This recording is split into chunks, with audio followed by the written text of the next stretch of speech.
येवला तालुका विधी सेवा समिती व येवला वकील संघ यांच्या संयुक्त विद्यमाने महाराष्ट्र राज्य विधी सेवा प्राधिकरणातर्फे येवला न्यायालयाच्या आवारात झालेल्या लोक न्यायालयात एकूण 558 प्रलंबित खटले व 3670 दाखलपूर्व प्रकरणे ठेवण्यात आली होती।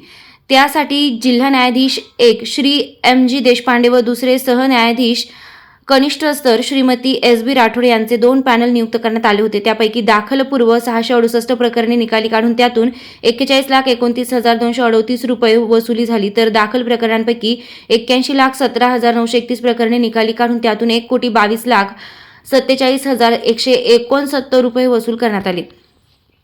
प्रलंबित व दाखलपूर्व बँक, ग्रामपंचायती, पतसंस्था, विद्युत महावितरण यांच्याकडील खटल्यांचं लोक न्यायालयात घेण्यात आलंय। या लोक न्यायालयाच्या उद्घाटन प्रसंगी न्यायाधीश M.G. देशपांडे, जिल्हा न्यायाधीश बोलत होते।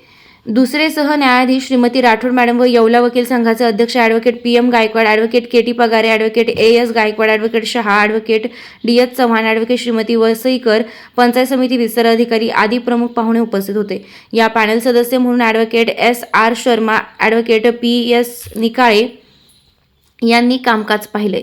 सहाय्यक सरकारी अभियोक्ता सरोदे, न्यायालयीन कर्मचारी श्रीयुत RM लोंढे, अधीक्षक KS बेदाडे, सहाय्यक अधीक्षक श्रीयुत साळवे भाऊसाहेब, तांबे भाऊसाहेब, बारगळ भाऊसाहेब, भानुवंशे भाऊसाहेब, बनसोडे, लभडे, मढवई, सौ मढवई, सर्व ग्रामसेवक, न्यायालयीन कर्मचारी व पक्षकार, नागरिक बहुसंख्येने उपस्थित होते। लोक न्यायालय यशस्वीतेसाठी येवला वकील संघाचे सर्व पदाधिकारी व सदस्य, येवला पंचायत समितीचे सर्व ग्रामसेवक व न्यायालयीन कर्मचारी यांनी विशेष परिश्रम घेतले।